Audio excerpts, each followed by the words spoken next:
Hello and welcome to the Grand Cinema Hotel, a podcast hosted by two friends who love cinema. I'm Oliver and I'm joined by my co-host Gus. Tonight you'll be staying in room 158, The Whale, the newest film directed by Aronofsky. So go ahead, get comfortable and throw on that do not disturb sign as we visit his latest controversial film with The Whale. Do you ever get the feeling people are incapable of not caring?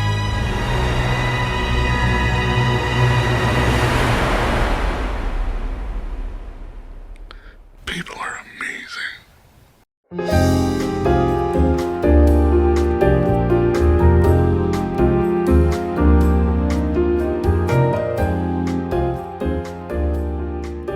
What is going on, all my listeners and guests? Thank you for checking back in to the Grand Cinema Hotel for the first episode of 2023. I'm joined by Alvaro. What's up, guys? And we are here to talk about a controversial movie from a controversial director, from a former beloved star. That's right, we're talking about 2022's film, The Whale, by Aronofsky. There's lots of discourse going around this movie. Alvaro, you saw this, like a month or so ago already? You've seen this a while ago now, right? Yeah, it was when it first, I think in the beginning of the month, last month now, December. I went to go watch this movie just because I had heard about how great Brendan Fraser's performance was in this. Yeah, and there was no disappointment in that. I did walk out enjoying this movie more than I thought I would, actually. But I definitely was one of those walking out that I had my issues with. And it kind of just made me look more into where, the source material was from, and then finding out that it was tied into a play, right? Yes, it's a play. And so this movie, I think, is just really good performances from everybody who's in the cast. And, then the discourse came after once this film was able to, have a wider release. It's definitely been interesting to just see the direction of a lot of people's comment on why they think it's not very well made, but I think that's Darren Aronofsky's signature. I do know people seem to have issues with Mother a lot. His signature making not well-made films. And like Requiem for a Dream, but then at the same time, there's people who really like those movies too. So it's he lives in an interesting ground, I would say. He's not really for me. I would consider myself not a fan of Darren Aronofsky. It's not really that I think he makes awful movies or anything like that. I just don't gel with his preferred style of filmmaking. I know he's had, he's got his staunch supporters who believe, he's one of the ones, Yeah. Like, no, he's actually one of the best directors working. That doesn't work for me at all. I mean, I don't think he's an awful director, but I do think that his particular style is just not really for me. I do think that this movie was a step in a different direction. And, sometimes when you try something new, it's not always the best that you tried something new. I don't necessarily think this is a bad movie, but I also don't think that he's the right director for the project, honestly. Yeah, I mean, I don't want to get in the movie too much yet, but are you a Darren Aronofsky fan? I know you like Requiem for a Dream, right? And don't you like Mother too? It's like I would say out of the three that I've seen, I really want to watch The Wrestler, but out of the three that I've seen, Requiem for a Dream is one of the ones where it just feels like, again, well, as opposed to this one, it does feel more like a teenage baby brain. Like if I had seen that movie, I don't know, at the age of 17, I would have thought it was like groundbreaking, This movie? No. Requiem for a Dream. Oh, okay. But The Whale does seem more step into a more mature type of, approach at the source material. And then Mother, I did like more than I like Requiem for a Dream. So I would say from what I've seen, I do like, I like to compare them. This is interesting, even though I think I like one a lot more, but his movies and Yorgos Lanthimos movies seem to live in the same sphere for me, where it's very uncomfortable a lot of the times, but I think Yorgos has more of a touch with humanizing his characters, and Darren Aronofsky kind of lets you get lost in what I don't know, kind of I would say over bloating reality. No pun intended. Yeah, just because that's from the movies that I've seen, that seems to be his. But I will say that this seems to be one more grounded on more recognizable, the roles in our main characters here, and I think like the performances seem a lot more grounded in trying to give an actual outlook or like a more familiar type of, because like Requiem for a Dream is kind of known for Jared Leto, kind of having One of his best performances. exactly. So I do seem that he seems to draw in, arguable to mother, maybe it's his wife now, but I do seem to think that he pulls a lot of great performances from his actors. I think that's what he does best. Yeah, whether that's for a good film or not, I think that's up for debate, obviously. My favorite Darren Aronofsky film. You know what's funny is I always want to say it as one word, like Darrenovsky. Darrenovsky, yeah.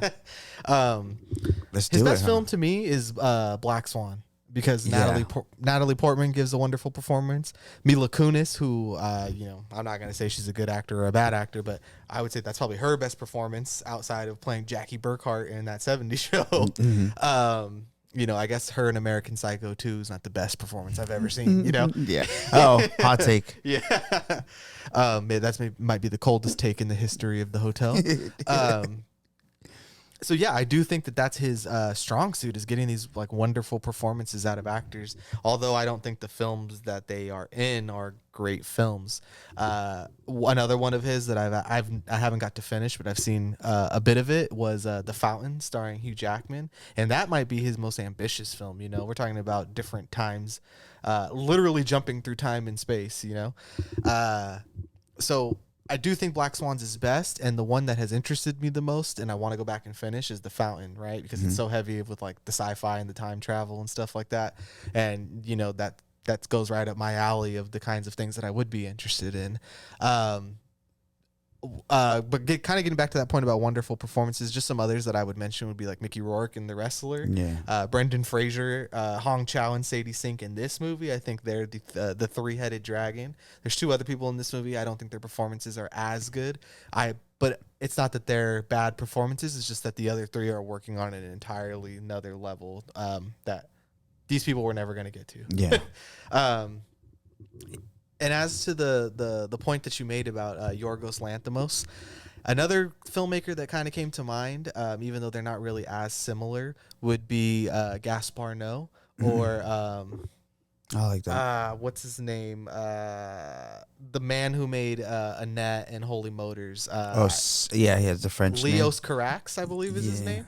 And the thing I had written down was that like Darren Aronofsky works in a field that I admire many other directors for doing, but I don't think that he is as successful as Yorgos Lanthimos or Gaspar Noé or even Leos Carax. And I mean, if you're an even bigger movie fan than us, you might even be like, why the fuck would you even mention these guys in the same breath as Darren Aronofsky?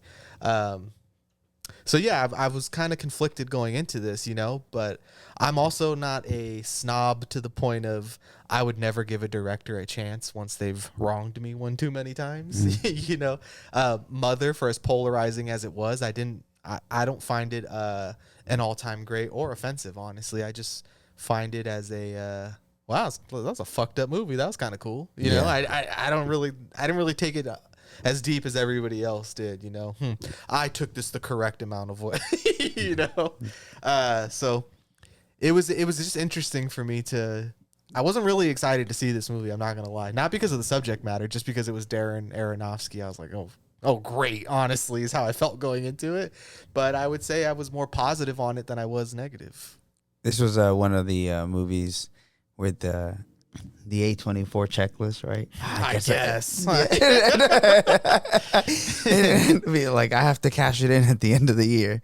I saw all of them. No, but which I have not. No, yeah, exactly. We'd be like, did you actually miss like three or like so did I? But it's it was like interesting on its come up here because it had been teased from the festival, which is around the summer, right?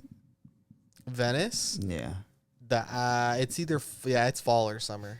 Yeah. So I mean, just that kind of waiting for the film and knowing that it had gotten a good reception, and then kind of now we had kind of talked about, it seems that that circuit and certain amount of people are really the ones that like it too much. You kind of mentioned to me that it doesn't seem like the critics like this movie too much either. So I wanted to get to this point eventually, the festival circuit versus the critics, because I'm sure most of the people who do listen to this show are movie nerds like us, so this probably isn't new information to them. But in case you don't, most film festivals are made up of bodies of either directors or filmmakers or actors or people who are involved in the film industry and not necessarily in a critic role. So when a movie's getting praise out of a festival, that doesn't mean that critics liked it. It's that fellow filmmakers or people who are invested in making movies, or organizers and things like that. That's a whole different beast, So when a movie like that, like this, I'm not surprised that it gets good festival reactions. When there's a bunch of filmmakers and actors, and you have Brendan Fraser's emotional comeback. I'm sure someone like Darren Aronofsky is I don't know if he's necessarily like the most coveted director to work with, but he does seem to have an awful lot of respect within the industry. So, it doesn't surprise me that a group of filmmakers, patted another filmmaker, an actor on the back for doing something that is maybe they would consider brave, versus the critics who are really just tore this movie a new asshole. Honestly, right? This is dehumanizing. This is an affront to cinema. How dare Darren Aronofsky do this? This movie is fat phobic. This movie is, this movie shouldn't exist. Like, why didn't he cast an obese actor? Why did he put a man in a fat suit? Especially now with how big the movie industry is on diversity. To not cast a fat actor my bad, an obese actor was already going to be a fucking controversy. Yeah, I mean, he's appropriating fat culture. I think this is a perfect time to bring it up, which is something we don't usually. Well, it's not usually interesting enough because we did rewatch this movie. I went with you to watch it for the first time. And there was a lot more people than we thought for a general audience type of. Where we live at is definitely not it's not LA. So I don't really expect anybody who wants to watch this LA movies. adjacent. So it's like I don't think any of these people who really go watch it are like, the type of nerds that we are with movies. So I was interested to see that there was more than just us two. But the theater reaction to watching this movie was basically, I think, kind of what this movie is trying to comment on. But it's just interesting because I've never seen that kind of reception to a movie, where we live, to even kind of get. I just thought it was going to be us two watching this movie, honestly, and to kind of see a lot of audible laughs to things here. It's interesting, you know what I mean? Yeah, and kind of like the critic thing that you're talking about. Bringing it up again, the Fablemans. We watched that in Hollywood at the Grove, or not in Hollywood, in LA at the Grove, on a early access AMC event of a bunch of nerds like us, and there's people behind us. There was people clapping. There's people crying. I don't know if you remember this. The woman behind us is like, "Wow, that was one of the best movies I've seen this year." Like the girl behind us loved it. Like that was a film loving audience. But like you said, the general folk who are just going to the movies on a Friday night. Hey, Brendan Fraser, I remember him. I'll go see him in a movie. Probably doesn't even know who Darren Aronofsky is. It got fed to the wolves, man. They were laughing at the moments you're not supposed to laugh at, or hey, maybe you are supposed to laugh at it. I'm not exactly sure, which is one of my not issues with the movie, but I'm kind of like, I don't know how you thought people were going to react to this, and sure, maybe you're holding up a mirror to society and like, yo, the problem is actually you, but our general audience did not really seem to. I don't want to say that they didn't enjoy it, but no, there was not exactly empathy, running amok in that movie theater. And that was something that we ended up walking out, and it made us question, be like, well, why is the movie called The Whale, right? Because we brought up the discussion, and I had to go and look it up. It did it no favors. And then it was because it's a play, it was from the author straight. Like her commenting on it, and it does seem it's a guy. Oh, it's a guy. Samuel D. Hunter. Sorry about that, but it just seems to be that it's like it's just a well because it kind of just leaves it to the person to see where that fits, and it kind of just seems like most people are addressing Brendan Fraser's character as the whale, and he's like, if that's what you take from that, it's kind of just like a self-report or like a mirror back, which. Okay, GG's, I get it. You know what I mean? But I do think I've also seen the other side of this too, and they were like, supposedly this is poking me to look at my prejudices, but I kind of feel like, yo, are you the one who's hella prejudiced when you made this movie? Like, it's the perfect movie for Discourse, honestly. Even though this movie has no right being this talked about, to be honest, I did think that like before the drama, before all of the before everybody lost their collective mind, I really did think, I was like, no one's gonna care about that shit. Like, me and you will see it and we'll be like, oh, that's pretty cool, I guess. Or, and that it would be like, okay, this is probably gonna get like an Oscar performance, but the common people this is just gonna go under the radar like most of the things that we watch or talk about. But no, this was prime for film Twitter and Letterboxd and critics alike to just kind of have a field day with it, man. And like I said, I don't think a movie or a play called The Whale about a obese person is doing itself any favors. But also, I don't know what else do you call this movie, right? Yeah. It's pretty apt. I mean, the Moby Dick stuff. Oh, okay, I get it. Yeah, it's similar to Moby Dick. I don't really know if I just don't know. Like. It's a fun one to talk about because I don't really have a strong take either way, and most of the time these movies that we're talking about, no one really cares. So yeah, exactly. For other people to care more than I do about this movie has been kind of a nice change of pace, to be honest. Yeah. It has been interesting for me to hear a lot of the discourse, because I do feel like I fall under the people who did really like this film, but I did think I never have really seen the topic of obesity kind of addressed in a way, in like self-destruction, like on purpose, and in kind of in terms of why have you never turned on TLC? Yeah, but I mean, like you said, like those people seem happy though. Like they're happy, or they do these things because of different reasons. But I've never seen somebody really be like reflect on the type of person they actually think they are, and kind of just act on it the way that this movie does. Or I'm sure the play kind of addresses. So I guess the fact that again, this seems to be a play that I'm sure has had some type of circuit, and I'm sure this is rather well known. And just saying, it seems to have, maybe when it's a play, it's kind of seen in different light because it's not Darren Aronofsky tackling it the way that he would.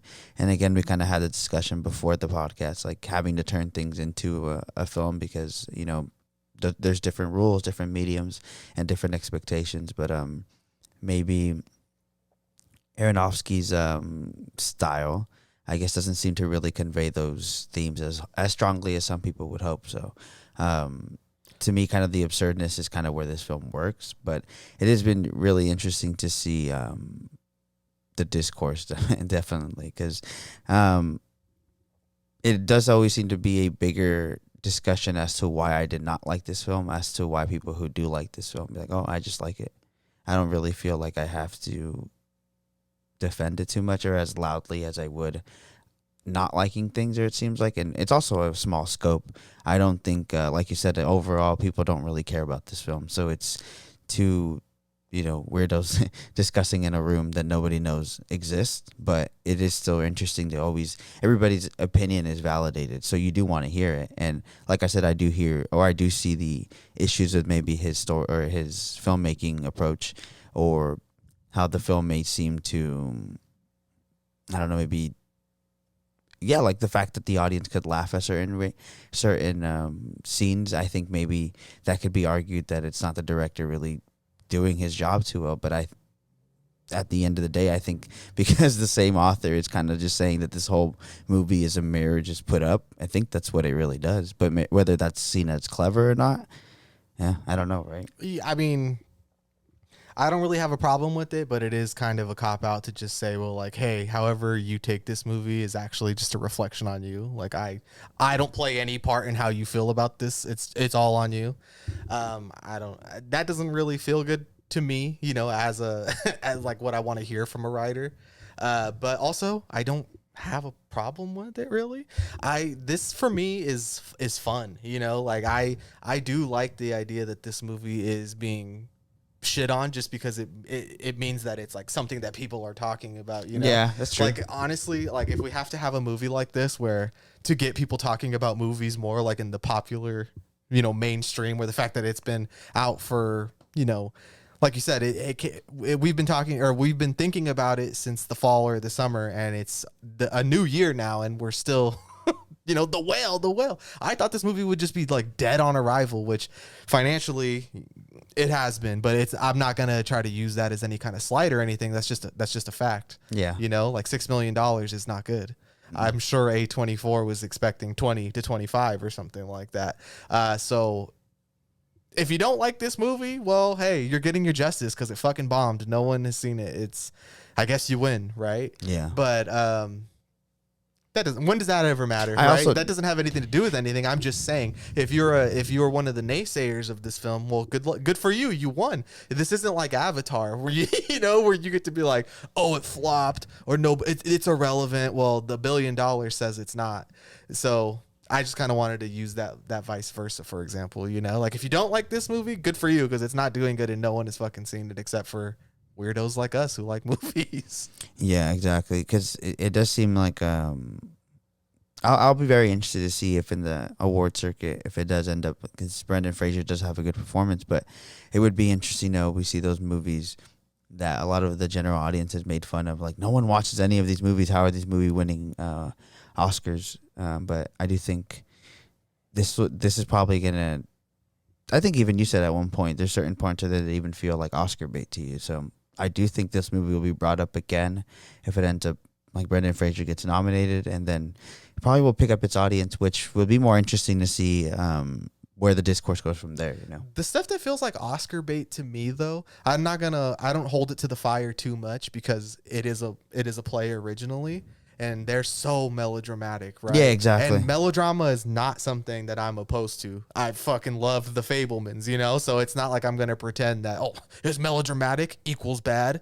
You know, it's just, it doesn't necessarily work for me. And maybe it's because, you know, plays are not my intended format that I enjoy, you know? Like when I do see a play, I usually do think, I'm like, because they have to act for the back of the room the same way they do for the front, they have to really project and express themselves and be so melodramatic. It usually doesn't work for me. I do like the more subtle aspects of that you can get out of filmmaking.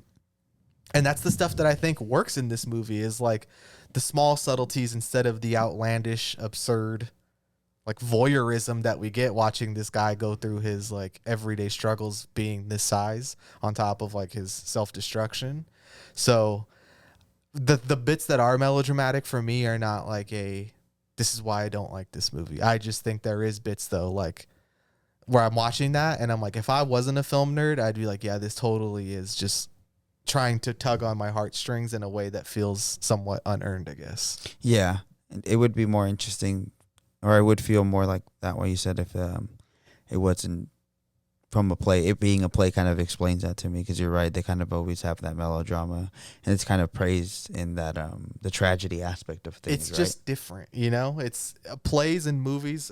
They're two separate things, man, and they're not usually meant to mesh with each other. I mean, it's usually a thing I do not enjoy that much. Like when a film is formatted like a play, it's usually not for me. Yeah. You know, whether it be this movie or even like something like when we talked about, you know, call back to the Quentin Tarantino episode. One of my least favorite Quentin Tarantino movies is The Hateful Eight, because of that nature of it being formatted like a play. I'm not here for plays. I'm here for movies, you know? So whatever. I mean, that's just an opinion, you know? I'm not like, oh, this movie sucked because it was just like a play. But one of the golden rules of filmmaking is show, don't tell. And because this movie is isolated and it takes place in one apartment with a small cast of characters, it is essentially all tell and no show. So, you know, that's probably one of my I'd fall more in line with that as an issue than the, oh wow, it's just melodramatic and beating me over the head with these themes. Yeah, I get that. Yeah, I it's gonna sound dumb, but it's like I love when we have a movie to talk about that's like we're both just gushing over how amazing it is, right? I don't really like talking about movies that I dislike because, you know, see Black Panther, Wakanda Forever. It- And if you go back to that episode, you'll see what I'm talking about. I will kind of lose track and go off on it no longer is about the movie itself, but this is for me I do like talking about movies where I'm like, I don't know if I actually like it or not, or like I can see where I'm like just conflicted, Yeah. I think it makes it a more interesting time because I do definitely see both sides of this,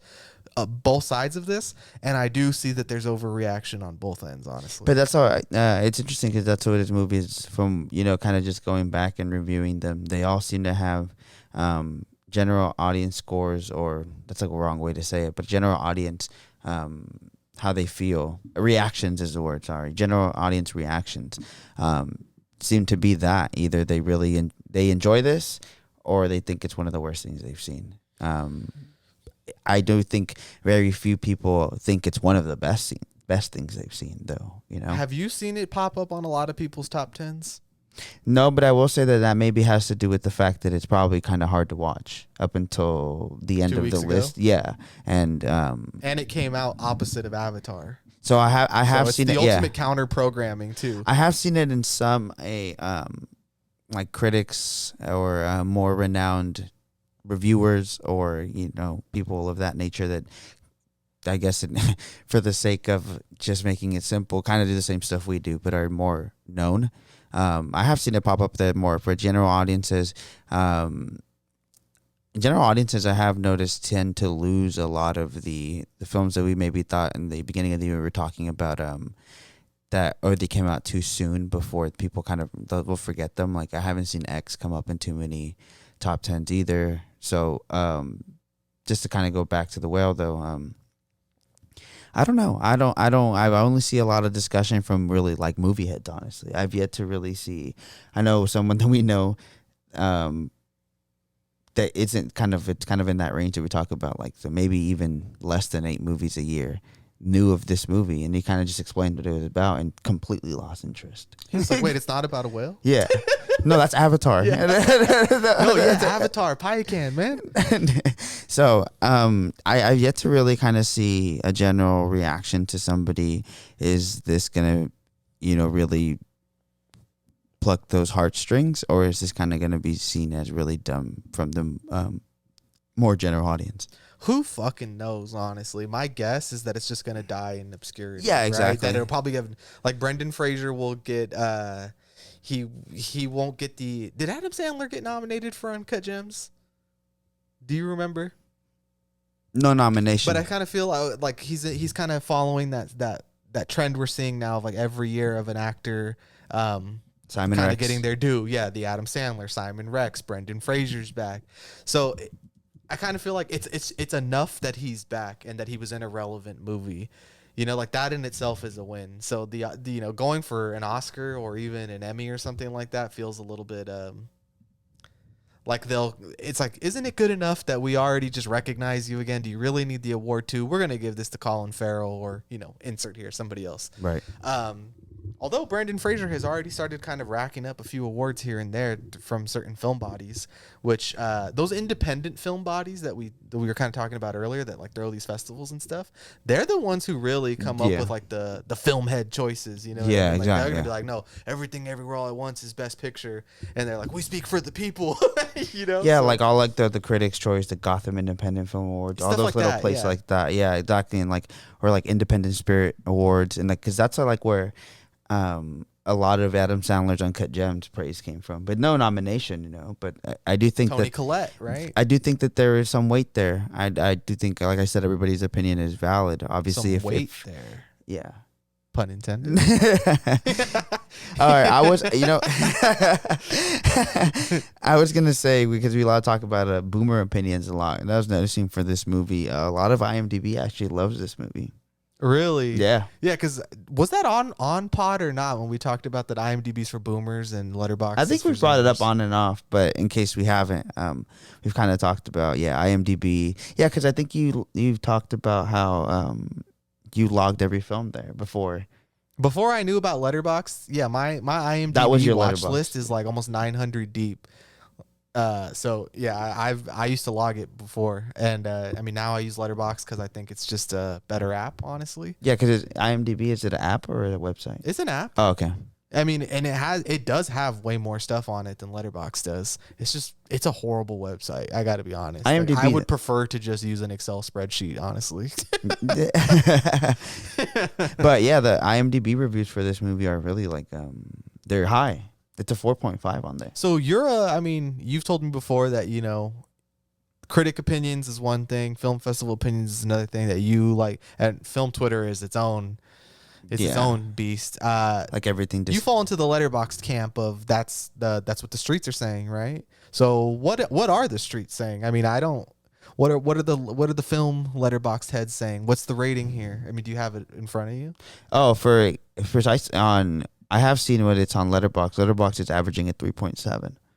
So okay, most people, so I mean, generally good, right? no, exactly. Most people have it listed at a 4-star or 3.5 or higher. I think it's a 3, and I mean, I'm trying to not be a rater anymore. I would rather just, if you see a little heart next to the movie, I liked it, and if you don't, I'm just letting you know I watched Like it. I listened to the podcast to tell you how much or how little. Yeah, a movie that's worth talking about would be on the podcast. I don't necessarily want to waste my time thinking about movies that I'm like, I guess, And but to see, I definitely always like following on Letterboxd. I'm kind of new to it. I know that you are too. So it's not like I have like a mass following or follow too many people on there. But I do like to follow sometimes people who have controversies with the film that I still feel like exposed me to other films I might like or other genres. I do think it's good to know how to take in criticism like we would for this podcast. So I do think if a director that I look up to or a director or anybody to hear their criticism for somebody who's kind of taking the time to make something, I think I could learn a lot from that. But a lot of people that I have followed on this have definitely rated it like a 0.5 star or like 2 stars, and I do think it comes from kind of an elevated feeling to what we're talking about in terms of thinking that Darren Aronofsky just doesn't have the, just for lack of word, like big brain or sensibility to really tackle this. You know what I mean? And I think that starts to beyond become him, honestly. Yeah. Like, I feel that way at least. And I just start to think of it as like, well, I don't know. I can see that point. I think, but I don't think because there's such a connectivity here with the author and the director like making this, I don't really see the author putting a green light on something that isn't really reflective on their subject matter as they wanted it. And I don't really see somebody lending their work to somebody who they wouldn't want to make it. And I think the fact that Darren Aronofsky, like this is a perfect segue to bring in that Tom Ford was supposed to The what do if. this. Yeah. The what if that this should be a segment that we add to the podcast. Yeah. The what if. Yeah, I think this is very interesting. But the what if is that Tom Ford was supposed to direct this, right? It's Tom Ford with James Corden attached to play Charlie. And, I can't help but feel like we really missed the chance to see one of the greatest disasters ever committed to celluloid, man. And I kind of wish that's what we had gotten instead of having this movie that is honestly just okay.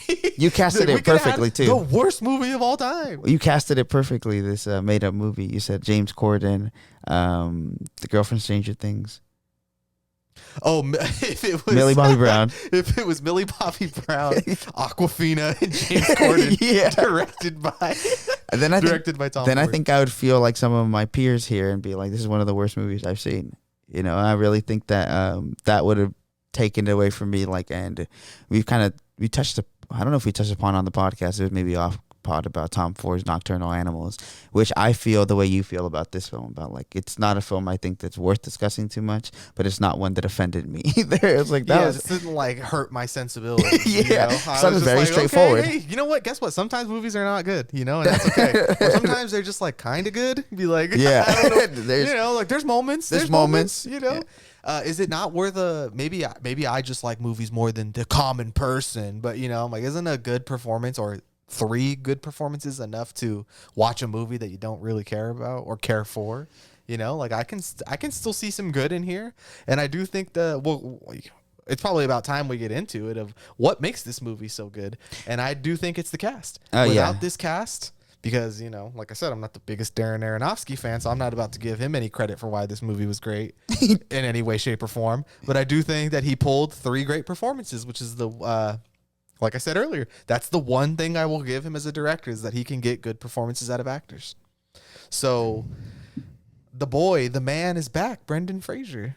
The boy, and which I think it's the perfect moment to bring in that I kind of feel in agreement with you in this, that I seen him. He has one of the cutest smiles I've seen in a long time. He is worth gushing over in terms of, obviously, if you're, again, a film nerd, have read into some of the difficulties he's had, but we also need to act like, I did see that he's made at least 3 movies since the time that people act like he hasn't.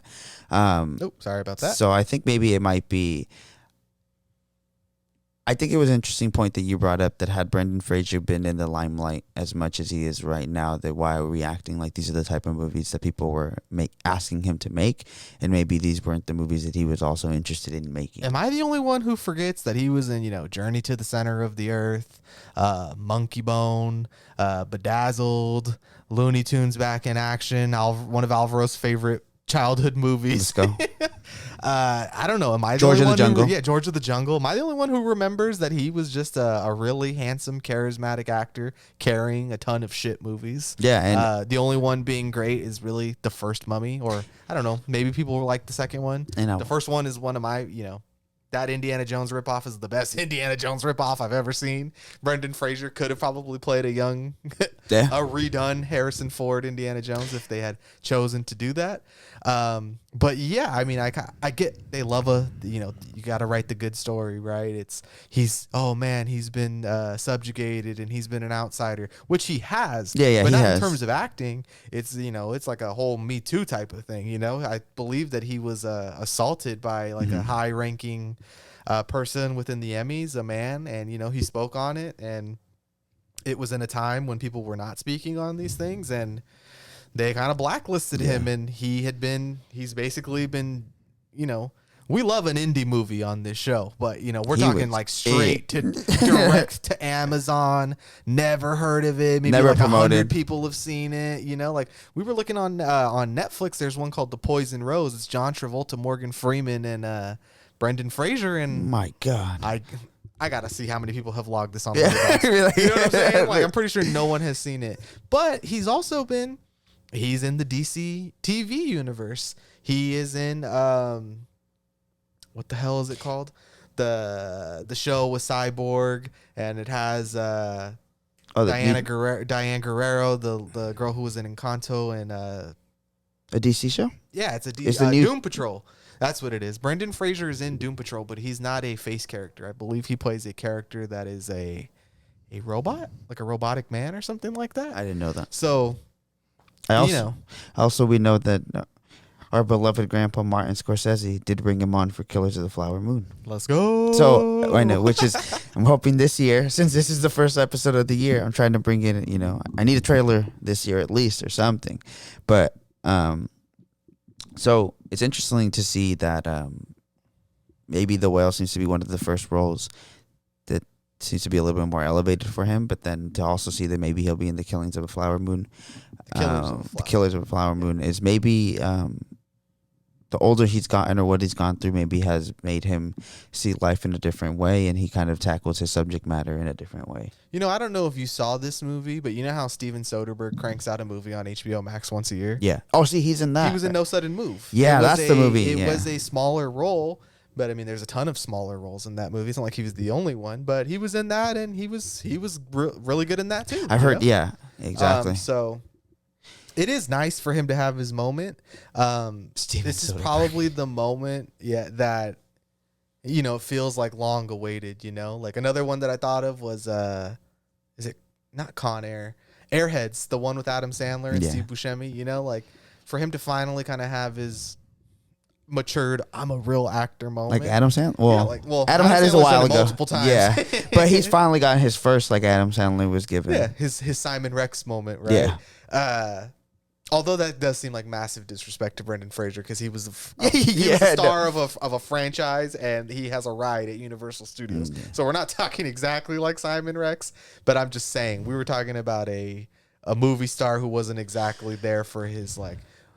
I told you off mic, it's like people are acting like we've missed like an Al Pacino like career. You know, like we were robbed of the next De Niro.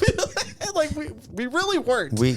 But I do like Brendan Fraser. In the era where me and you came from, someone like Brendan Fraser could exist and make a lot of millions, and it was okay that he was never in anything actually that was truly good.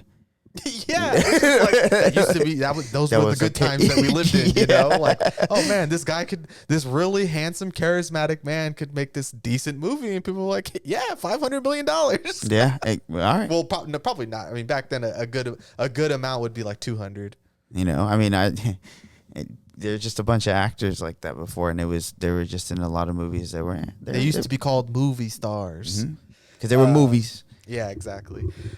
So. He gives a great performance, but honestly, for being a comeback, I do think he might have deserved a little better than this. Just because of the not because he did a bad job or that it's a bad movie. It's just to have this warm comeback and then this reception once it actually releases probably is not doing much in terms of lightening the mood. You know, wow, I get this great performance, and they're like, let me tell you why this movie fucking sucks. That's why I think it's interesting, like you said, because it seems the interviews he has done, it seems like from the people that he's around, he's gotten praise for. Extremely humble about the whole thing too. Yeah. You know? Which has been really nice to see. You know, maybe some people are gonna say, man, it's a little melodramatic that he cries literally every single time he's being talked about now or he's being interviewed, but. He's appreciative. Yeah, dude, he's appreciative. You know, most people don't even get first chances. So to have a second chance is... I think the fact that we know we're sitting here talking about that he was in other movies and movies that were just, you know, straight to VOD to then later being at Venice Film Festival and, you know, being with someone like Sadie Sink, who is somebody who's coming up to be able to sit at the same... film with them and then kind of really show off your acting prowess. This movie is maybe, like I said, Darren Aronofsky might not be for you, but Darren Aronofsky used his pool, what he does have, to put him in a situation or in a film that he wasn't really being, what doesn't seem like he was being invited to. Yeah. Since you brought up Sadie Sink, I think she gives a great performance. Yes, she plays a typical I hate the world teenager, but I think she does that fantastically. That's what she does in Stranger Things as well. And she's, you know, fresh off season 4 of Stranger Things, where she was essentially the main character. And now to have, you know, this performance, she did in Fear Street. Of praise. Oh yeah, she's in Fear Street too, huh? I forget those exist. No, yeah, of course. But I'm just saying, I remembered that she's very good at playing her character, but usually I would get tired of it. But I do think she's an archetype. Yeah. I mean, she's only like 20, 21 years old. She has plenty of time to become like a well-balanced, wonderful actor with a lot of range. Did you know the scenes where she's small is her sister? What the fuck? No. Yeah. So there's only like two scenes, where there's a small Sadie Sink, but and it's they're her sister. moments. They're not really scenes. Yeah, they are moments. They're memories. Yeah. Flashbacks. But yeah, I mean, I think that she is surely on her way to becoming a household name, at least in the film world. Yeah. You know? I wouldn't be able to walk down the street. Who's Sadie Sink? You know what I mean? But I do think it's interesting there's going to be brought up that cast of the Stranger Things, because it seems like she might be the only one that kind of sticks around for movie. Like, we'll be in an A24 movie, you know? I mean, Finn Wolfhard, he was just recently in Guillermo del Toro's Pinocchio. I'm trying to think if he has he's been in an his A24 voice. movie. It seems like he might be, right? He's ripe for it. If it hasn't happened, it's going to. And I do think Millie Bobby Brown, I think, is probably too famous. Yeah, she's interesting. She's a star. You know what I mean? It's beyond just whether she's talented or she's not. in bad movies, guys. Come on. It's okay. I don't even know what is she even in. She's in Enola Holmes, right? And she's in Godzilla, which. Sick.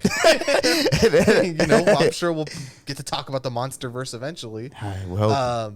But she's beyond, she's in Brendan Fraser territory. Yeah, she is. Where Sadie Sink is probably the only one of these actors who's really going to become like a, she's going to take the Robert Pattinson path in life as opposed to the. Yeah, I agree someone else. Or whatever. Yeah, I could see her being a Kristen Stewart.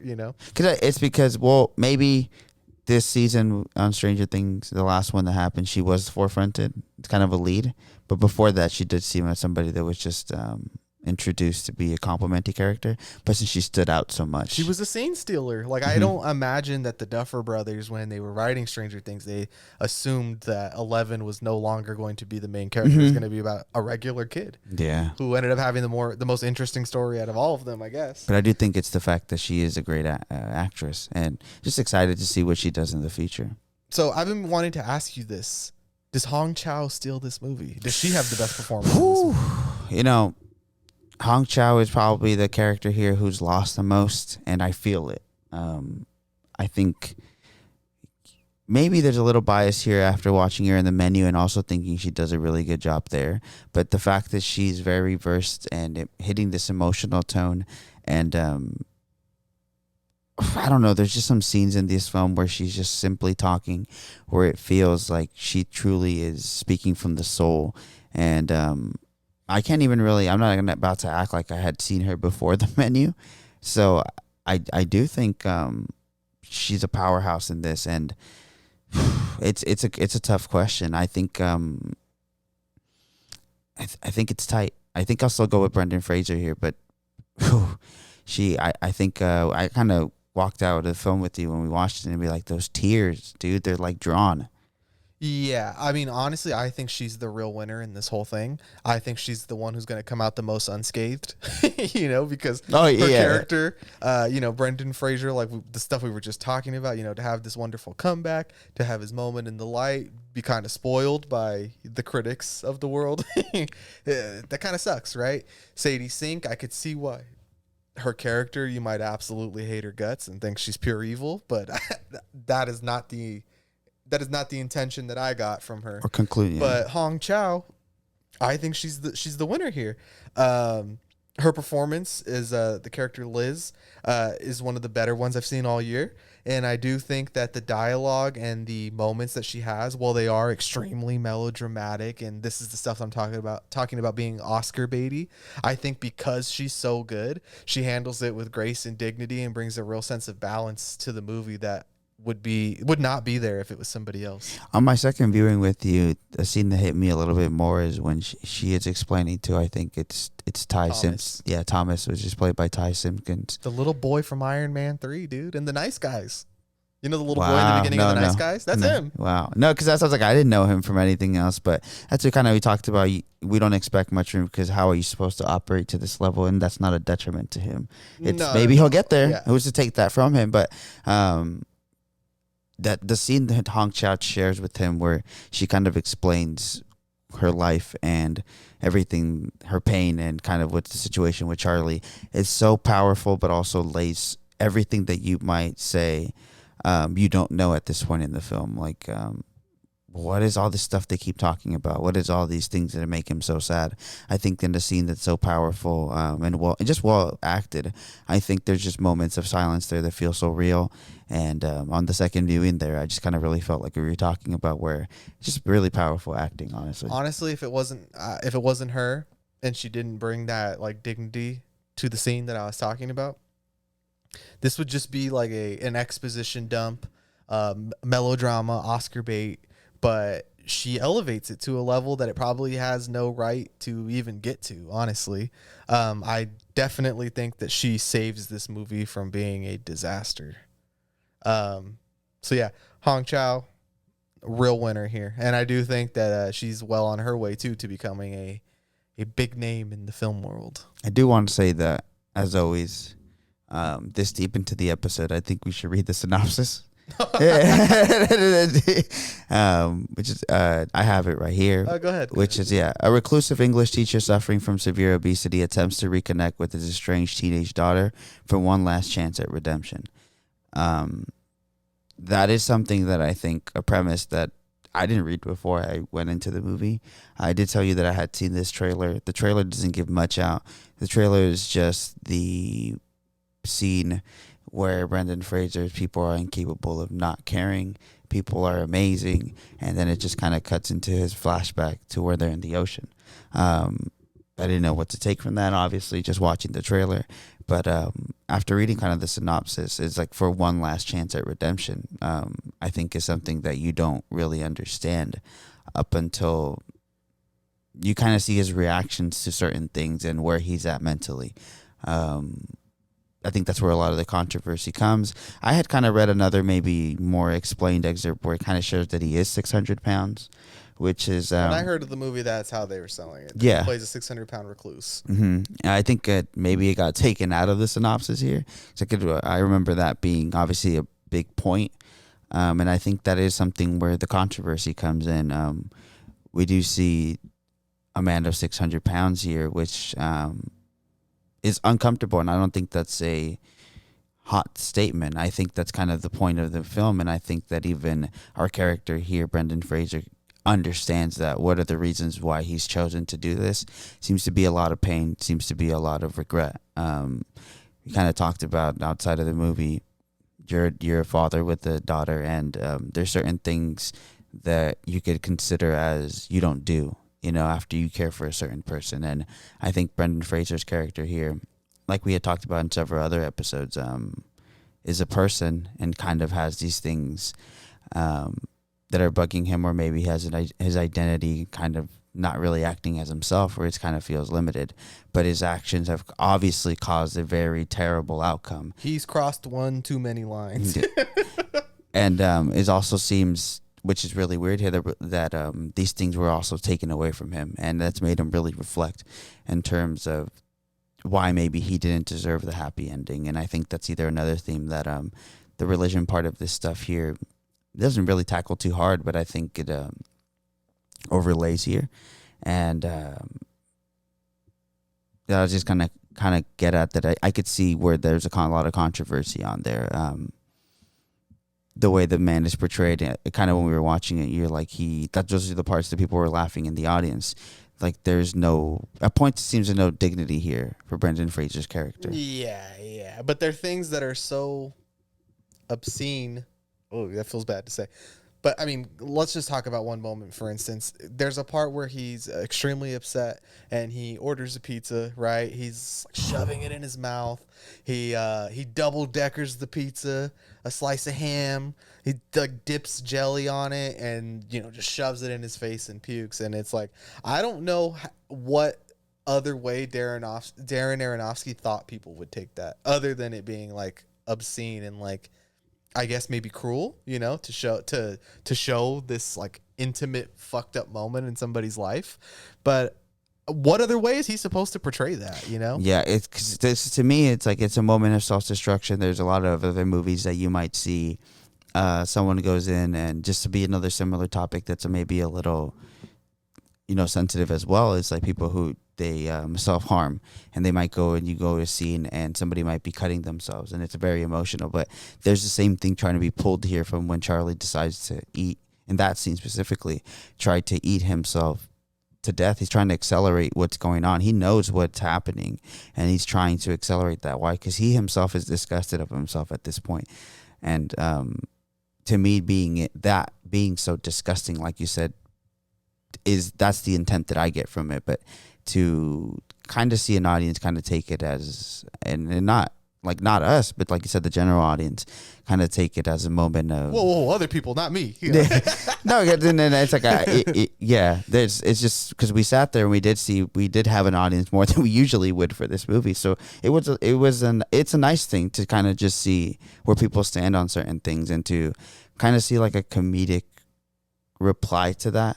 Not that there should be any intent to be like, you should act like this towards this, because no, whatever is natural, I think that's what a movie does. Sorry. Yeah, I think it kind of reflects on, like you said, that's where somebody might have issues with, you didn't do a good job with this. But I do think that I did understand those moments, what he wanted to, well, I'm going to say that the author wanted to get at here. And it's perverse, Jerry, but I think that's perverse. It's the point. Like I do think that people seem to be a little sensitive to the aspect that it's not aware of that, You're being arrested for your thoughts, Alfaro. Like, Do you have any last things to say? Because I just got towards the end, there's a scene where Brendan Fraser's character kind of talks about how he's disgusted with himself. And I think that that's something that kind of maybe gets a little overlooked. Because he just kind of lays it out, all the things that we think about the kind of physical body that he has. And I think that's where the movie kind of ties in with myself. That I think that the character isn't necessarily like he's disgusted of himself. So why shouldn't you be? But I think that's, but I don't think that that's a reason to dehumanize this person. But I do think this is a point that maybe you could comment on more. And then that made me really think after I saw it with you was the fact that he's not disgusting because he's like this. He's disgusting for his many other things that like his selfishness. Or the fact that what this is turning into is still a reflection of his selfishness. Yeah. So I wanna talk about this movie not in terms of plot and not moment by moment, but really through the characters, because I think that's the best way to convey everything that's happening in this movie without going detail by detail. Yeah. So I got my notes here. So Brendan Fraser's Charlie, like we said, right? A reclusive English teacher who weighs 600 pounds. He's confined to his apartment and he's taken care of by his only friend and nurse who is is named Liz, which is Hong Chau's character, right? Mm-hmm. She's connected to him from his previous life, and at this point, where we enter the story, he's just been diagnosed with congestive heart failure, and he only has 1 week left to live, and he wants to spend that week by reconciling with the daughter that he abandoned when she was 8 years old, to make what is considered a selfish decision. As a parent, this is an extremely selfish decision, but as a person, it's following your heart, right? So he leaves his family to be with a man that he's fallen in love with, and that man who eventually, loses his life due to suicide from being exiled from his community and his religion and his family. Mm-hmm. And which is this has been the so I'll get there. This is the driving force that has brought in Brendan Fraser to this like breaking point. What's going on here? Oh, okay. So that that's the groundwork that we're given here, and kind of the point you had made about him being disgusting is not because of his appearance, it's because of his actions. We talked about this last week with After Sun, and abandoning your family is just it's a no-no.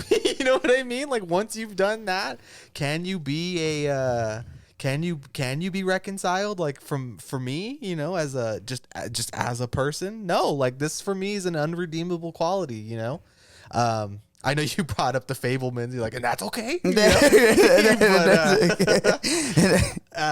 no, it wasn't, but I just thought it was handled in a Steven Spielberg, believe it or not, is a much better director than Darren Aronofsky. So it's handled in a way that is more understandable to me, or at least it's because we see more of the story, more of the whole life, it opens itself up more to discussion versus just being presented this point. Hey, he abandoned his daughter. Now, to the argument, though, to bracket in your favor is that also the Fabelmans is a real story and this is not. And the way that this ends is obviously because it's not a real story.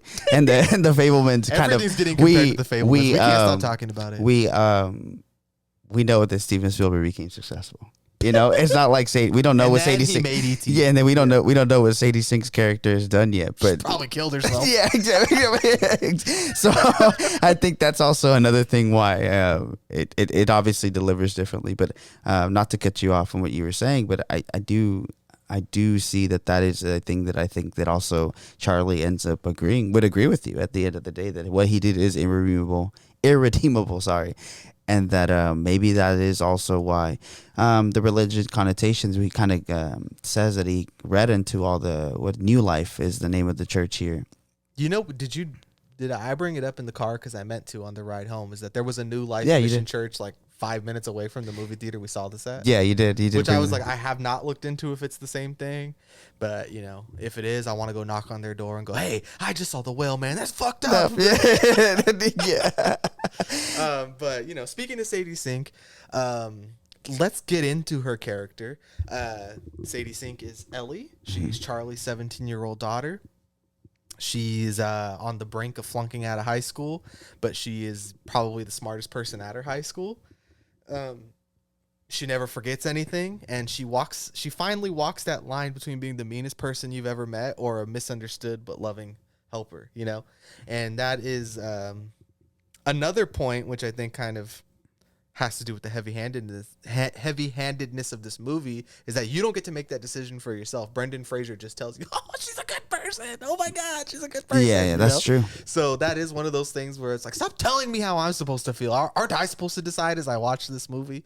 But she's that typical I hate the world teenager, but she also has every right to be. When you've been abandoned from your parent, from a young age, what do you expect is going to happen? They're going to have some resentment towards the parent and the world, and the parent who was around still to, raise them.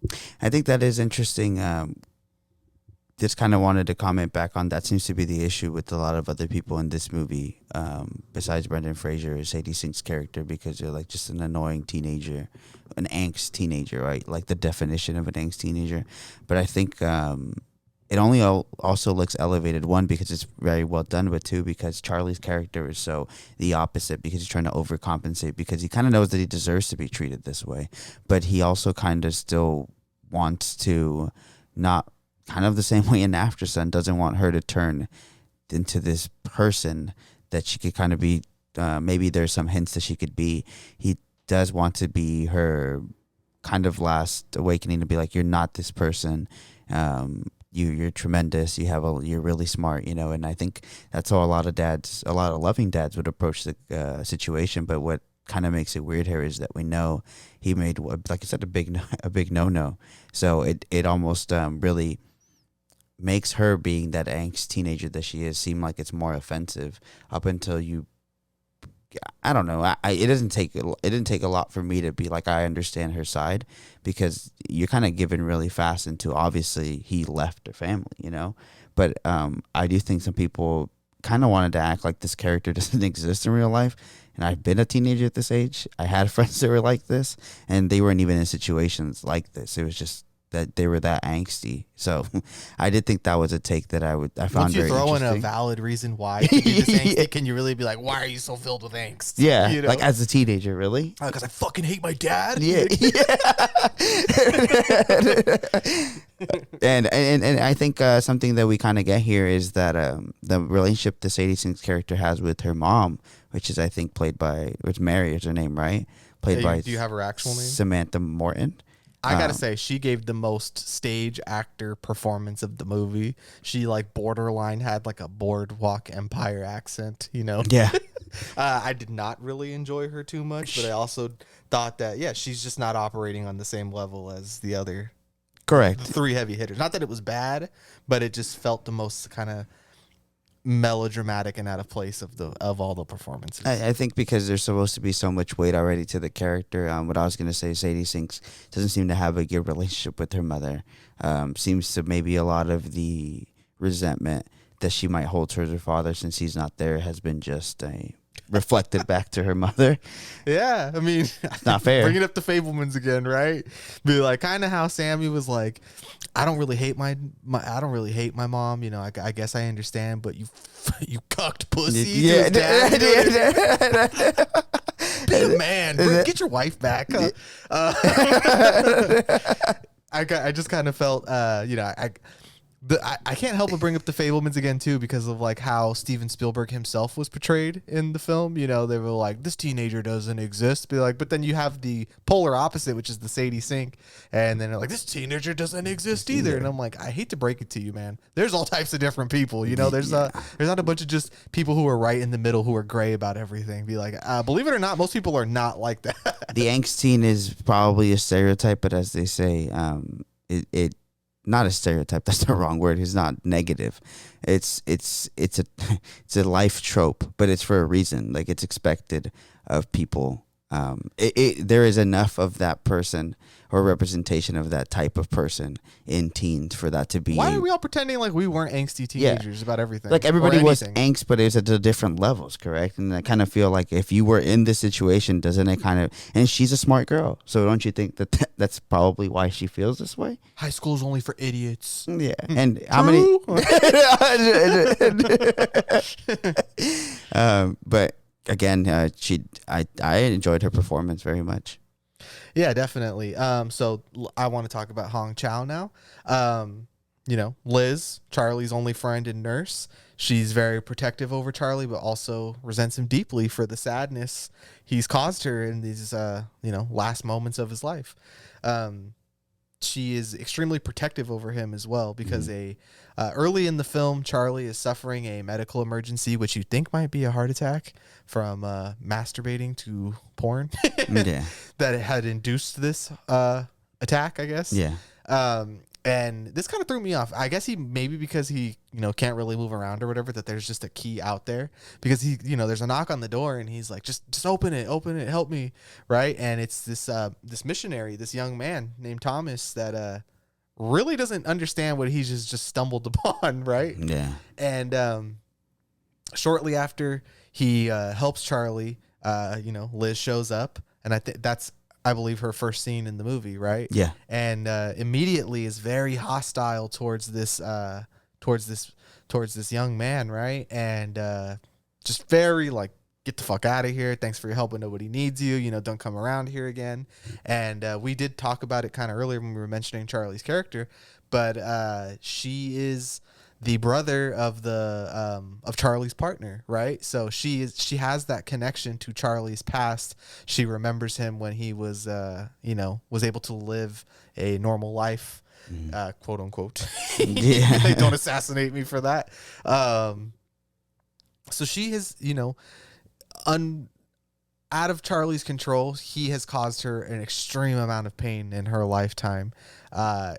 If he would technically be the villain of her life, I would say. I will say that I think the part that maybe what resonates for Hong Chau's character, like you said, her being the one that suffers the most here, is that Charlie being this whole issue with his weight and how she's had to care for him because she knows that he's the only thing that her brother truly loved before he died, is in his control. And when she finds out that it is in his control, it really takes her out. There's many things he put her through that he absolutely did not have to put her through. Yeah, and I think it's just that selfishness that we're talking about. And she is one of the two victims that he really put through a lot. Obviously his former wife as well, but Sadie Sink and Hong Chau have really been put through the ringer by this man who, I get it. Your partner died. You have this weight problem. You have this sorrow and this regret and this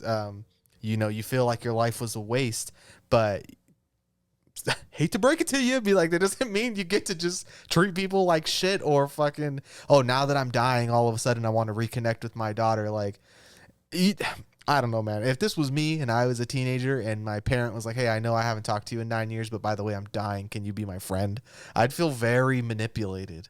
And I would feel like Hong Chau's character also feels like she has been somewhat manipulated for many years to feel worse for this person than she even had to, like, it's like you said, so much of this stuff that he pretended was out of his control. He probably could have had the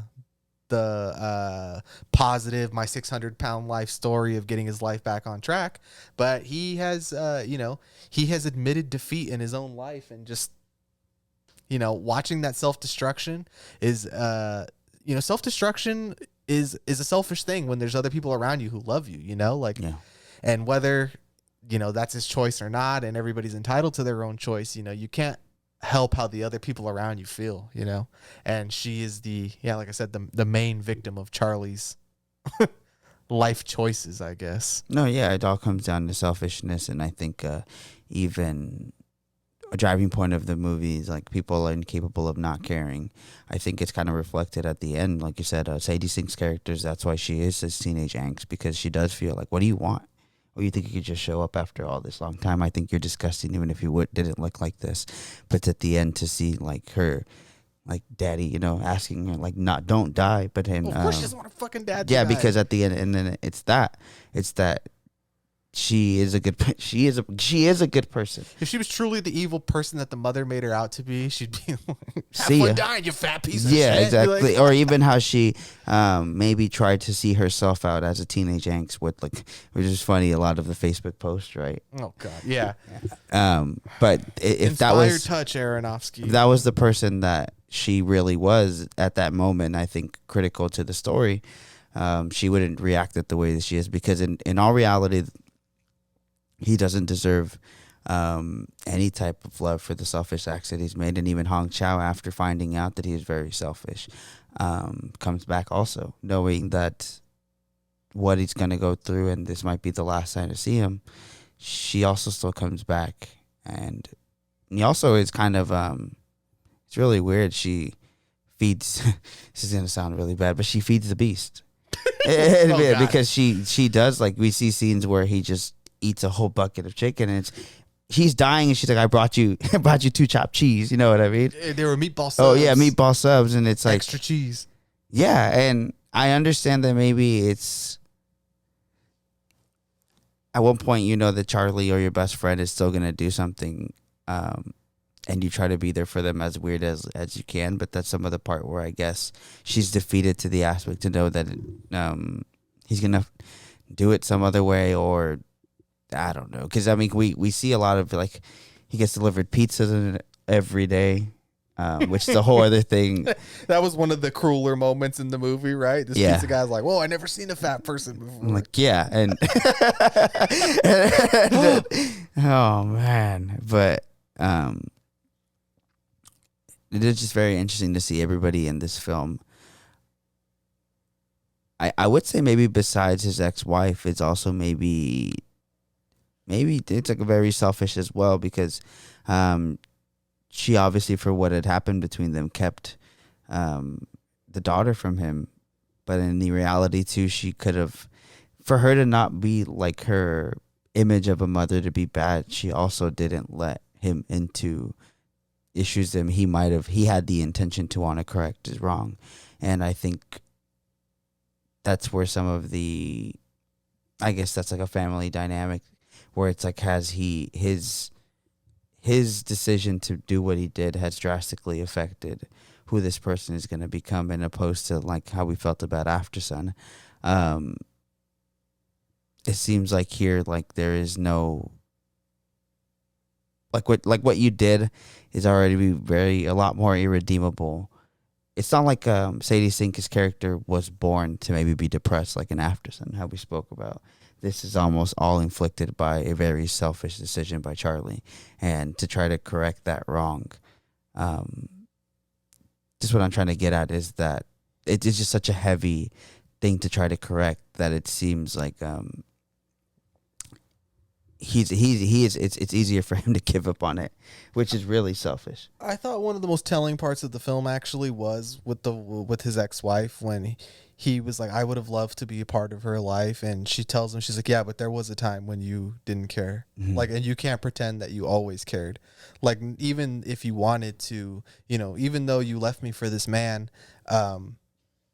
you really could not have been involved in your daughter's life. Like, no, you chose I don't think he's reclusive because he's fat. I do think that this is something that has been there forever, like, this is what selfish people do. He was like, I was in love. Yeah, well, what about being in love with your fucking daughter? You know what I mean? Like, you can't have your boyfriend and your daughter. You know what I mean? Like, if you care so much about love, why can't you love both of them? Like, he did make that selfish decision of like, no, like, I'm in love and I found my actual happiness. So, fuck this family. Catch you guys later, nerds. Like, he could have well, I guess he wouldn't have had, the perfect life, obviously, because he's caused a lot of pain, but I'm sure there would be not to try to logic the movie to death, that they could have co-parented at some point, you know? And it's just kind of thrown in his face. Like, don't pretend like this is what you've always cared about, like it's unfair to the mother as well, I think another thing that his selfish decisions are what makes him reflect that him being this way has caused pain to everybody around him. We do know that Hong Chau's brother, which is his partner later, he feels kind of some guilt there as well, because he kind of made him feel like, you don't need any of that stuff. You only need me. And that's later kind of where the demise for his partner kind of comes extremely from too. Selfish as well. That and I do think that it's kind of alluded to, that he kind of like either, obviously it seems like he killed himself, but it seems like he jumped also off a bridge. starved himself. She's like, I would come in here and try to force him to eat, and for him to go the exact opposite is almost, I think it's that guilt, and I think it's what you were talking about. It seems that maybe he only cared based off what we know in the story once his partner did die, and it made him reflect on all, like, why, because of the religious ties, do I deserve this? The religious stuff, it's hard for me to ever kind of get on board with it in movies because I'm not a religious person. Mm-hmm. So then I'm like, not to be total fucking atheist debate lord, but I'm like, what does any of this fairy tale shit have to do with this story? Right, yeah. But these are stories, whether they're true or not, right? That are very reflective on human nature, and even in an ancient time, it just, some of these problems that we have are just primal problems that we've had since we left the cave. So the religious stuff for me is whatever, hit or miss. I don't really care for it either way. It's always a good way to tie your movie back to be like, actually, it's a religious allegory, But speaking of the religion and stuff like that, that's because I wanted to get to Ty Simpkins, who we said plays the missionary Thomas. I do think he brings another aspect of the film, which is maybe some of the cruelty, I guess. He's a young missionary from the New Life Church who stumbled across Charlie, after, like we said, after knocking on his door and rushing to Charlie's aid as he's having some kind of medical emergency. He's able to help Charlie by reading a passage of an essay that was written about Moby Dick, which is this is why the movie's called The Whale, right? This is one of the reasons why, right? Mm-hmm. That we later find out was written by Sadie Sink, right? So that's kind of one of your cute little heartfelt moments, is that this really well-written essay by his daughter that was all about honesty and how she really felt and connected him to her. Thomas, it all kind of ties together because Thomas and Sadie Sink's character, Ellie, Ellie, they do become a little closer as the movie progresses. But the reason I really wanted to bring him up is because he keeps insisting that he can save Charlie. Not him, but that God can save Charlie, and that he also can't give Charlie the spiritual guidance, but he can help lead him in that direction of, getting salvation before he passes. And once that facade kind of is broken, you see the honesty that Brendan Fraser has been looking for this entire movie, which is like, stop trying to sell me the bullshit and just be honest with me. And there's this, I don't want to say it's powerful because it does feel, this is more of that like melodramatic stuff that I felt was kind of like, ham-fisted or whatever, was the when he's like, do you find me disgusting? Mm-hmm. And he really fucking just kind of lays it out there. Like, this well-intentioned religious young man, guess what? He's actually some fucking Midwest bumpkin who's homophobic and finds this obese person completely disgusting. And all in the name of, God, Yeah, he kind of really alludes to, there's a reason that he can, this body that you're in is confined and kind of looks this way due to the decisions of your like carnal pleasures of what you would have wanted with that, and that you could still save yourself because your spirit doesn't look like this, and your spirit can be saved and be graced into and then that's kind of where he just tells him, like, do you think I'm like this because I like the man? Like, or that Alan deserved his life, or Alan was his partner. Yeah. Hong Chau's brother. Yeah. That, do you think that he got what he deserved because he was in love with me? And he's kind of like, well, yeah. Like the illusion just breaks right there. Exactly. He debate lorded him. The logic. Stop! You're using too much logic against me. And that's really where it kind of explodes. But even then, Brendan Fraser, like you said, it's so overly compensated that he's just kind of like, I forgive you, or not that I forgive you, but it's like, I understand that you think I'm disgusting, so can you just leave, please? And that's really the kind of the end of it for him. So I don't really know if I actually like that character or not, but I do think he's kind of reflective of the small stuff we see in the movie that is not really touched upon.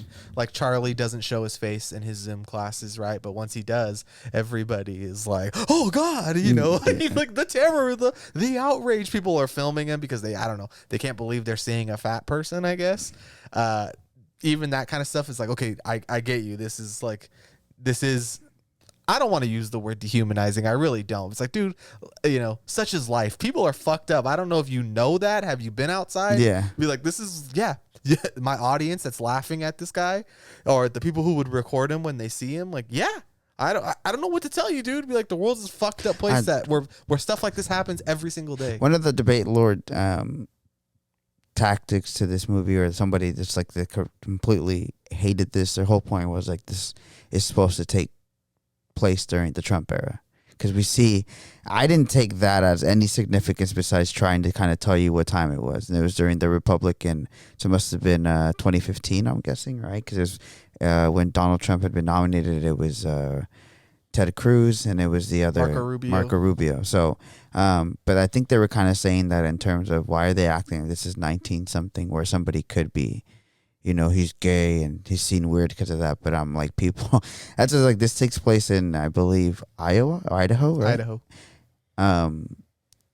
Again, I do think people really are online, or really are on the coast, and kind of be like, this doesn't even make sense that this would still happen. Be like, well, you live in California, or you live in New York. Like, of course you don't think of these things.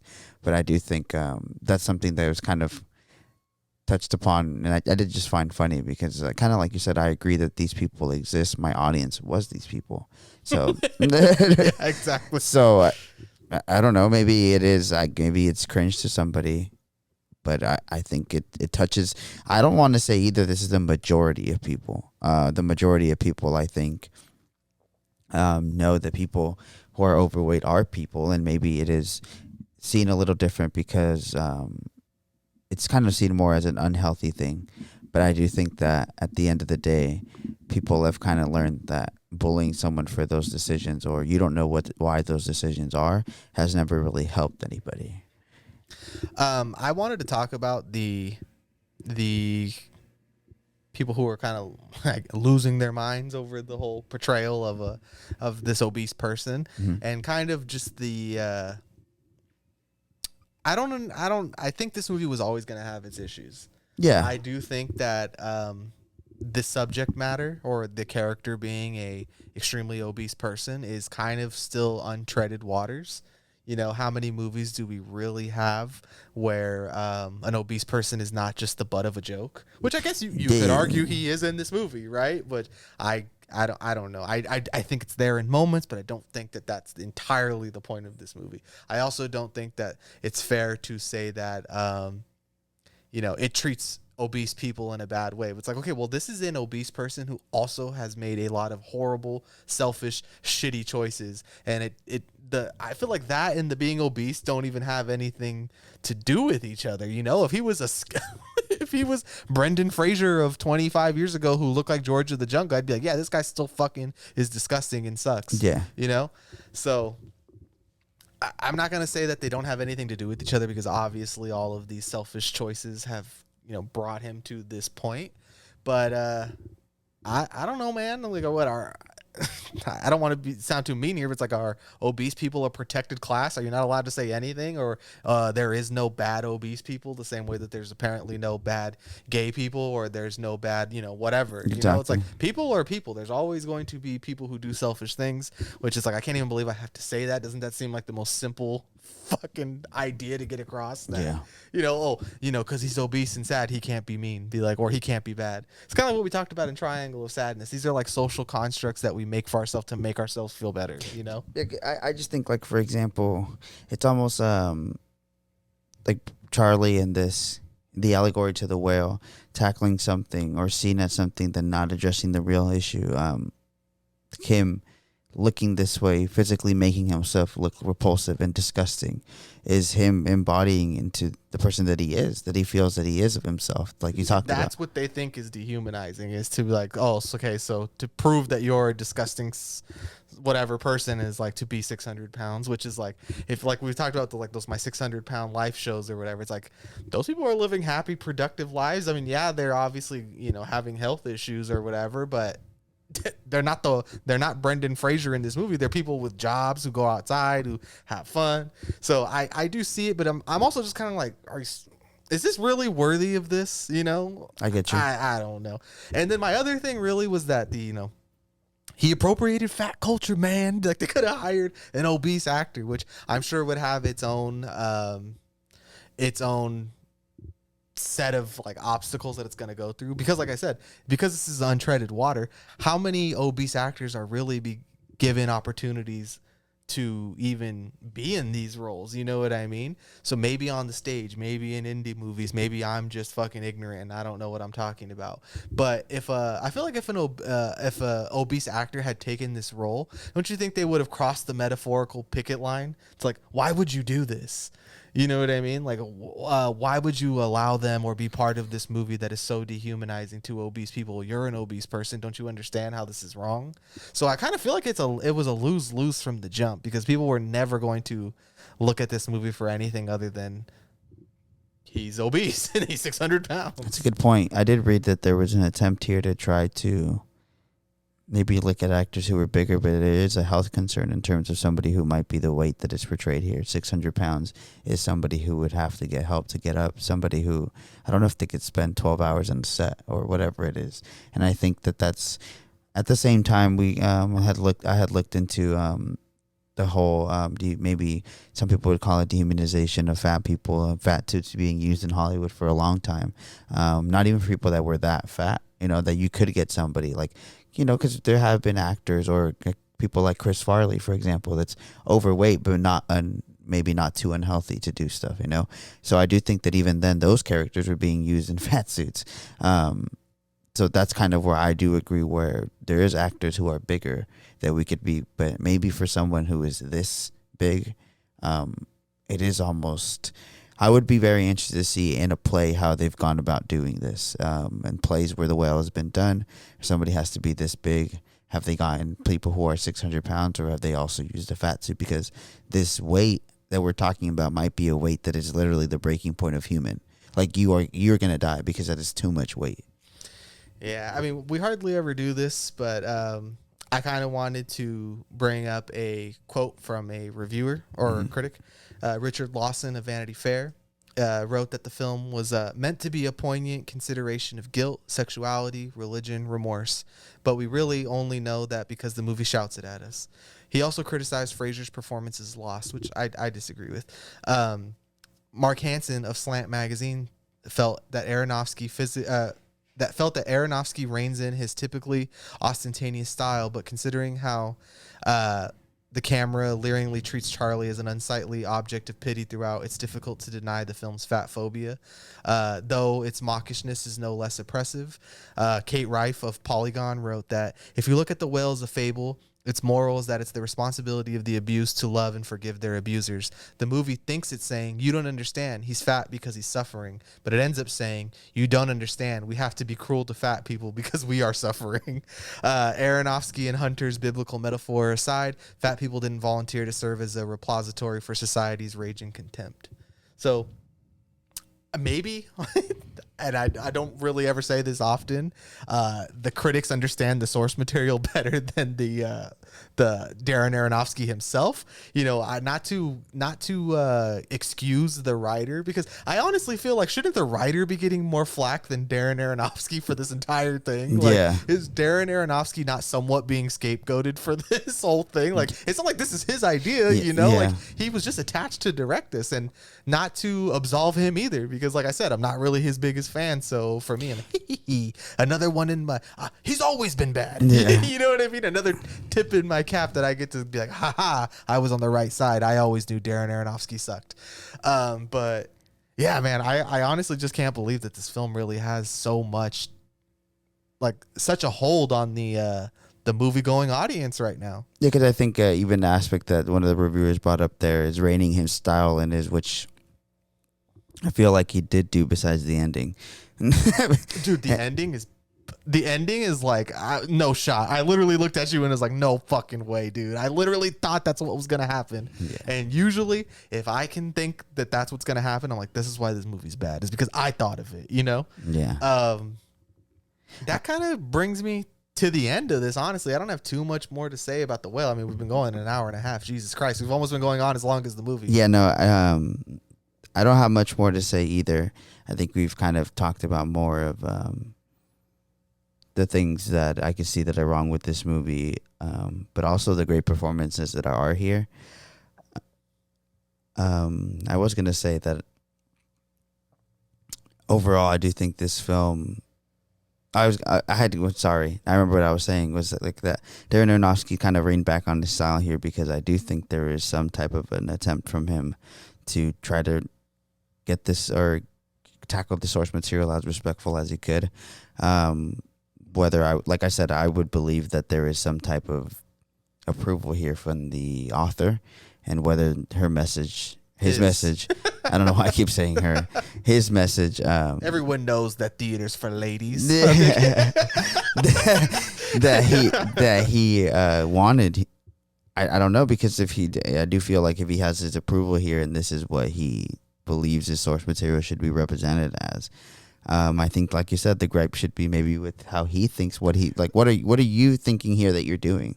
Yeah, like, Darren Aronofsky, like, maybe, like you said, he is trying to handle this the best way possible, but maybe it's not something that is possible of being handled in a good way. Yeah. And is that really his fault? I mean, he could have chosen to not made this movie. Why didn't he make Mother 2? But overall, man, I can't believe we talked about a movie that is going to dive into obscurity in probably 2 weeks and no one will ever mention it again. But it was a hell of a fun time, honestly. I can't help but enjoy talking about movies that I am mixed on more than movies I love. Sometimes when it's a movie I really love, I'm like, am I really just gonna gush for an hour? But with a movie like this, it's just, this is why I love movies. Even though it's a movie I don't really care for all that much. I did find it interesting, just kind of looking right now at the end, that the author is also from Idaho. He's an Idaho native. Oh, okay. That totally sums it all up. Huh? Yep. It makes complete sense now. I guess. So yeah, final thoughts on The Whale. I would say see it. Yeah, I definitely think it's worth watching. If you turn it off halfway, I wouldn't blame you. And if you said, "Oh man, it was one of the best movies I've seen this year," I don't think I'd blame you either. Because I've seen my Letterboxd homies. They've been pretty mixed between 2-star, a funny one-liner, and a couple other people being like, did the emotional grip this had on me, and I'm just kind of like, I guess so. But I definitely think it's worth checking out, man, especially if you are going to hop into the Oscar discourse for the next 3 months. This could be a player. I really only think it's going to be Brendan Fraser, maybe Chau for Best Supporting Actress, but we'll see. And if you didn't like this movie, it's probably going to disappear anyways, and no one's going to remember it ever happened. So yeah, there is it might be another movie to add to the Brendan Fraser movies I've never heard of for you.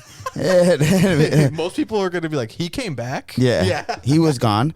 Yeah. I thought that was on purpose. So that wraps it up, man, for the first episode of 2023. Can't believe we're here, man. It's gone by so fast, right? Yeah. We started at the end of 2021, and I can't believe we're already going into 2023. It really has fucking flown by. I think next week we have talked about the possibility of, we've seen Babylon. We've seen White Noise. Are we ever going to release this list we've talked about, our top 10s? I think we're going to kind of roll them into one, dude. Do a Babylon, White Noise top best of the year episode. So, tune in, man. It's going to be a long one. It's going to be a fun one. What better time than now to maybe drop the longest episode ever that we've ever done? Who fucking knows, man? But I am really excited for next week. Yeah, next me too. episode. I think Hell of a year. Try to tackle those two films. Obviously have a lot of interesting anecdotes for both. But then also just talk about being able to look back on the podcast, all of the stuff that we did last year, and also the stuff that we didn't get to talk to, and kind of just cover those things. I know you have a lot of movies on there that you purposely put on there because they weren't stuff that we even did episodes on that you did feel strongly about. I know there's some certain things that like me and you, like Moonage Daydream, that we obviously want to gush over, that we don't necessarily need reviews for, but we definitely loved a lot. So yeah, just really excited to have those open discussions that we have. We might talk about like 50 movies next week. Yeah. Like, so I can't fucking wait.